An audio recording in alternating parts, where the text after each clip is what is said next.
En Israël, c'est la démocratie. Mais dans les territoires occupés, en Cisjordanie et à Gaza, la population entièrement palestinienne est placée sous administration militaire.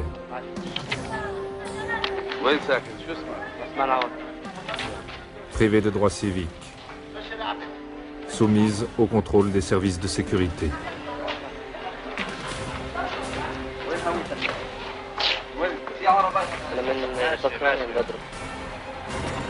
Humiliation, grève de protestation. Premier couvre-feu.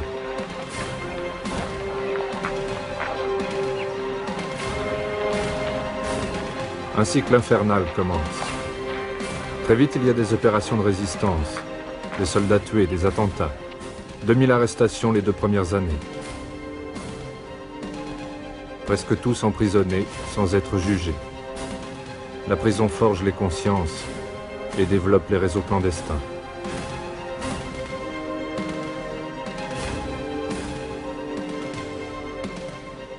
C'est le temps des premières grèves de la faim. C'est le temps aussi où, à l'extérieur, dans les pays de l'exil, les Palestiniens prennent la lutte armée des Algériens et des Vietnamiens comme modèle. Et c'est l'heure de Yasser Arafat, qui prend la direction de l'OLP. We wait and wait for a long time. From 48 till now. Waiting for the United Nations. But nothing had been done, except more refugees.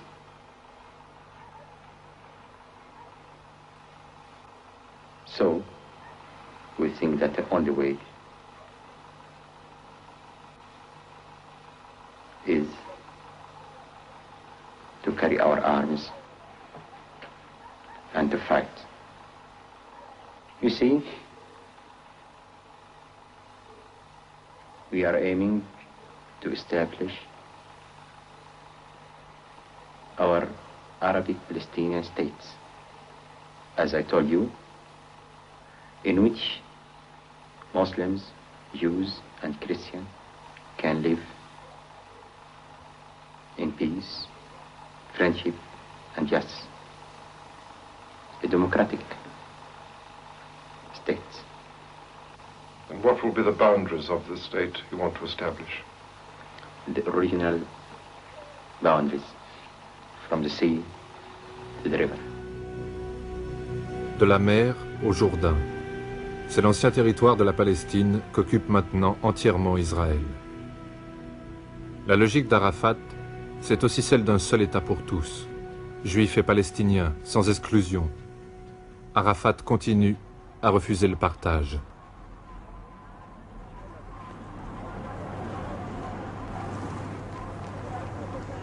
Alors pour réaliser le rêve, dans les camps, on prépare la lutte armée.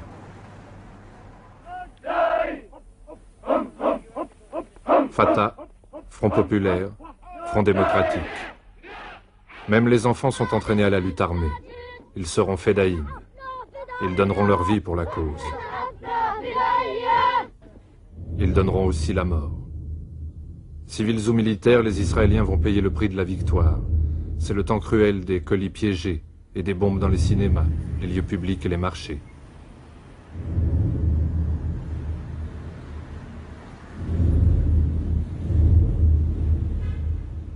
En 1970, Golda Meir devient Premier ministre. On l'appelle la grand-mère d'Israël.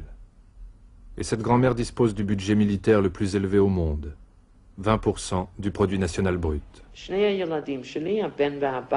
נולדו בארץ.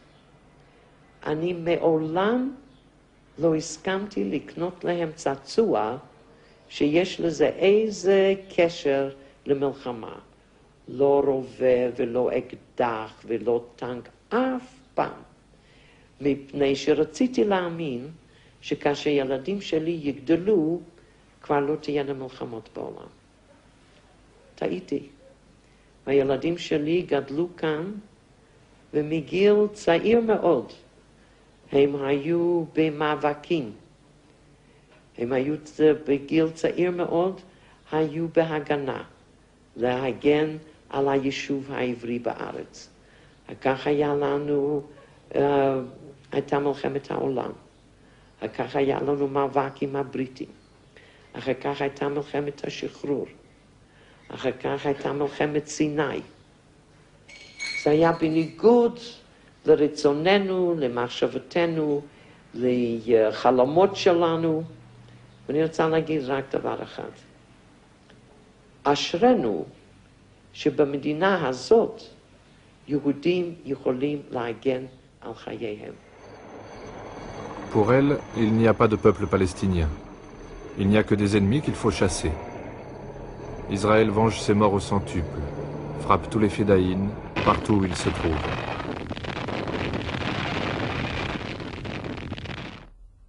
Georges Habash. Il a fondé le FPLP, le Front populaire de libération de la Palestine. Nationaliste et marxiste, radicalement opposé à tout compromis. En septembre 1970, convaincu que Nasser et Hussein s'apprêtent à traiter avec les États-Unis et Israël, il invente le détournement d'avions. Et comme ce sont des Occidentaux qui sont pris en otage, pour la première fois des Palestiniens font la une des journaux.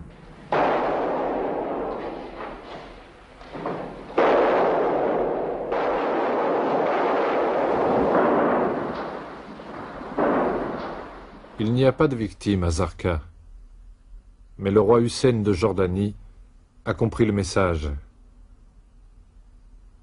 Le 17 septembre, pour chasser l'OLP, il engage une terrible offensive dans sa propre capitale, Amman.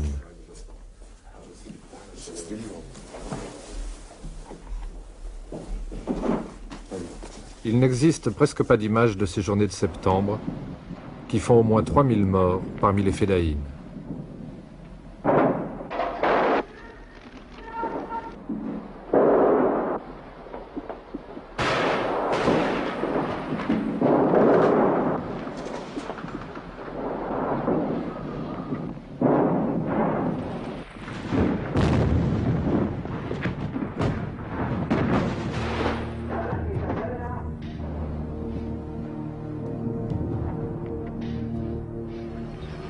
Dans les territoires occupés, l'on vit au rythme des couvre-feux et des nouvelles de l'extérieur.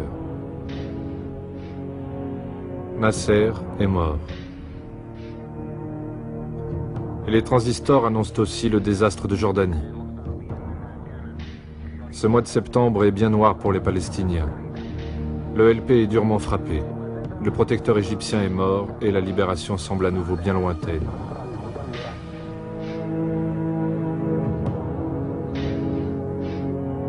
Avec Arafat, 50 000 Palestiniens quittent la Jordanie, d'abord pour Damas, puis pour le Liban où l'État est trop faible pour contrôler leur action.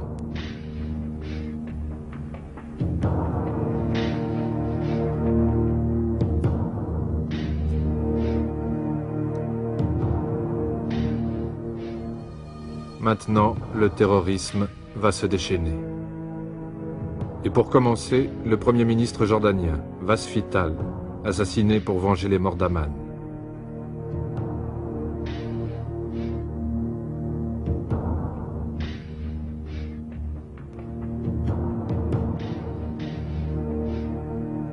Ensuite, c'est l'Occident qui paye pour son soutien à Israël.